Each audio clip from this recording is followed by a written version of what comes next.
بسم اللہ الرحمن الرحیم۔ الصلاۃ والسلام علیکہ یا سیدی یا رسول اللہ، الصلاۃ والسلام علیکہ یا سیدی یا حبیب اللہ۔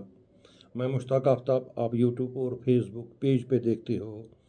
حقیقت تو یہ ہے میرے عزیز دوستو، آپ کو معلوم ہوگا اگر جسم کے کسی بھی حصے کو کوئی گڑبڑ یا چوٹ لگ گیا ہوگا یا جسم کا کوئی حصہ بیمار ہوگا تو سر سے پاؤں تک ایک ایک جسم کے انگ کو درد اور بیمار ہوتا ہے، درد سے جونج رہا ہوتا ہے، چاہے وہ ناخن جیسے معمولی انگ میں ہی کیوں نہ ہوگا، پھر بھی سارے جسم میں درد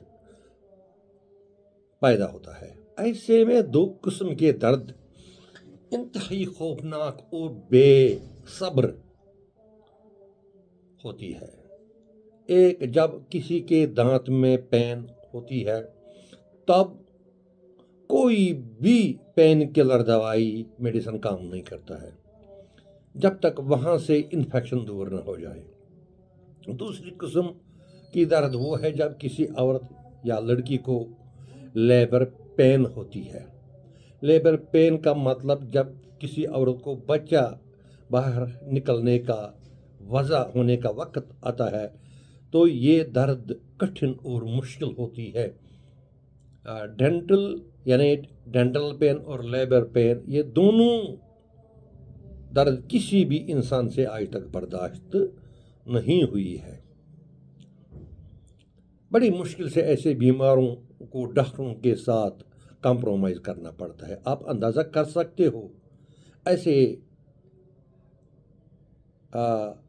علاماتوں، ایسے درد سے بہت سارے ڈاکٹروں کو گالیوں کے ساتھ ساتھ مار بھی کھانا پڑتا ہے۔ اس قسم کی پین ہوتی ہے جیسے بیمار کے جان ہی نکل جاتا ہے۔ ہمارے بھارت میں قریباً اس وقت 35 ریاستیں ہیں۔ آپ دیکھتے ہو اگر کیرلا یا کنیا کماری سے لے کر پنجاب تک کسی بھی اسٹیٹ میں کوئی گڑبڑ پیدا ہو جاتا ہے یا گڑبڑ پھیلنے کا اندیشہ ظاہر ہوتا ہے تو فوراً اس اسٹیٹ میں CRPF اور فوج کو الرٹ کیا جاتا ہے اور وہاں سے انفیکشن کو دور کیا جاتا ہے، اور کرنا بھی پڑتا ہے لازمی، تاکہ مزید ملک کے حصوں اس انفیکشن سے بچایا جائے۔ تمام چیزوں کو بروئے کار لا کر اس انفیکشن کو جلد دور کیا جاتا ہے۔ اب اگر یہ انفیکشن راجدھانی دہلی میں ہو جائے تب کتنا الرٹ اور سوچنا پڑتا ہے یا پڑے گا۔ گویا کہ بھارت کے مشرق، مغرب، شمال، جنوب میں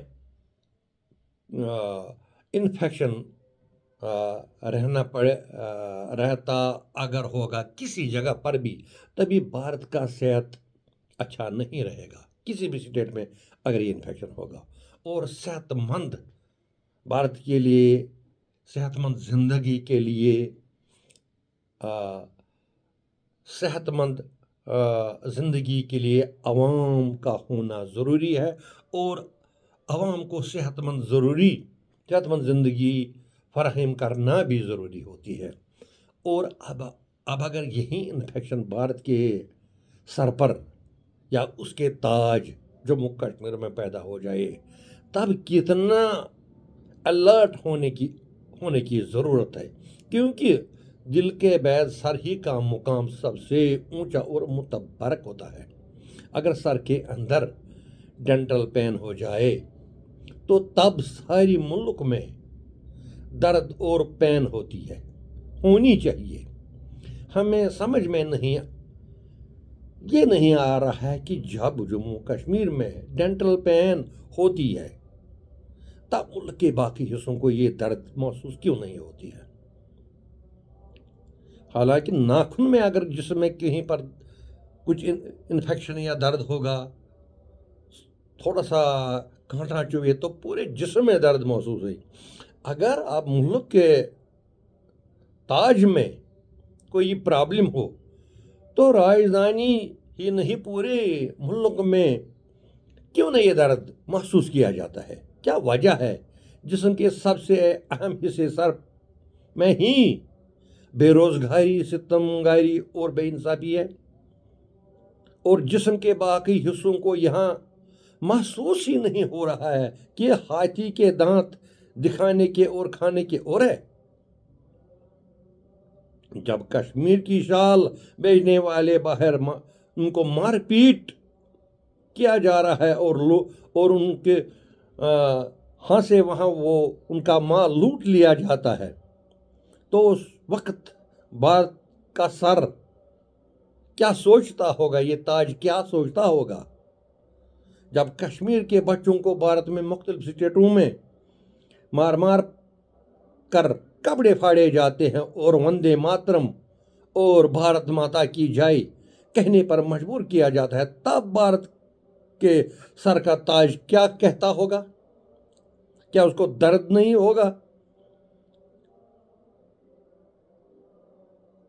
تو کیا سر میں نفرت پیدا نہیں ہو جائے؟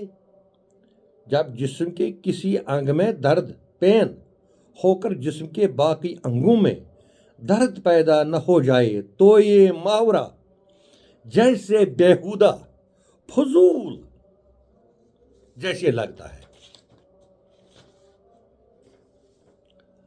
یہاں یہ سمجھ میں نہیں آ رہا ہے یہ محاورہ غلط ہے، ورنہ سر کے تاج کا لقب دینا جھوٹا ہے، فریب ہے، دھوکہ ہے۔ لہذا کشمیر کے پڑھائی کرنے والے لڑکوں اور ملک کے مختلف شہروں میں روزی کمانے والے جن لوگوں کو مارے پیٹے جاتے ہیں، ان کے ساتھ ناروا سلوک کیا جاتا ہے، ان کے ساتھ ایسا برتاؤ کیا جاتا ہے جیسے وہ انسان ہے ہی نہیں، تو کشمیر کے لوگوں کا دل پارا پارا اور چیر چیر ہوتا ہے۔ جو وہاں پر اس وقت لوگ مارتے پیٹتے ہیں، ان کو دہشت گردوں جیسا سلوک ہونا چاہیے، اور ان کو پی ایس سی کے تحت ان کی گرفتاری ہونی چاہیے۔ ان کا مجال کیا ہے کہ یہ لوگ کشمیر کے آئے ہوئے مہمانوں پر ظلم زیادتی کر پائے؟ گرچہ ان کی حکومت کی آشیرواد حاصل نہیں ہے تو پھر کیا ہے؟ لاکھوں لوگ یہاں کشمیر میں سیر و تفریح اور لاکھوں بہاری بنگالی آتے ہیں۔ کیا آج تک کسی بنگالی بہاری مزدور کو کسی کشمیری پر جھوٹی تہمت لگانی پڑی؟ الٹا بہت سارے بنگالی اور بہاری لوگوں نے کشمیر میں بہت سارے ڈاکے ڈالے، پھر بھی کشمیریوں نے ان کو معاف کیا۔ یہیں سے پتہ چلتا ہے، یہیں سے صداقت اور انصاف کا کردار پتہ چلتا ہے کون کتنا پانی میں ہے۔ کیا وجہ ہے کہ آج دنیا کے 80 ملکوں سے، جس میں قابل ذکر سعودی عرب ہے، 25,000 بھارتیوں کو 2025 میں نکالا گیا، باندھ کر ان کو واپس بھارت بھیجا گیا، ڈپورٹ کیا گیا۔ یہ لوگ وہاں پر بھی اچھی طریقے سے بیٹھ نہ سکے، جس کی وجہ سے ان کو نکال باہر کیا گیا ہے اور کیا جا رہا ہے۔ بھارت میں جہاں پر مسلم، عیسائی، دلتوں کو مارا پیٹا جا رہا ہے، کل ہی کی بات ہے کہ کرسمس کی تہوار پر کیا بھارت میں کرسمس تہوار پر کیا نہ ہوا۔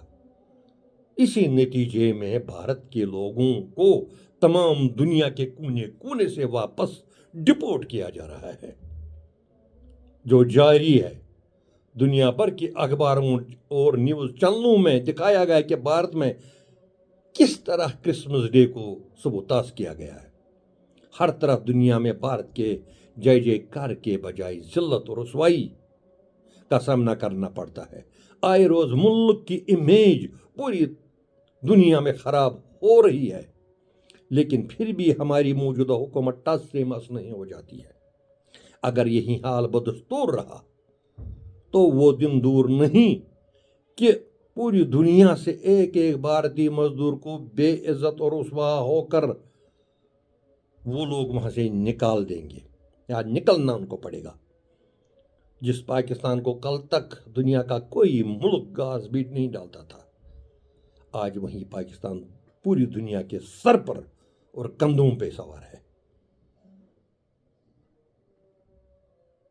جس ملک کو چھوٹا سمجھ کر، غریب اور نادار سمجھ کر ہم نے ان کو تنہا کرنا چاہا، اسی پاکستان نے بھارت کو پوری دنیا میں تنہا آج کر دیا۔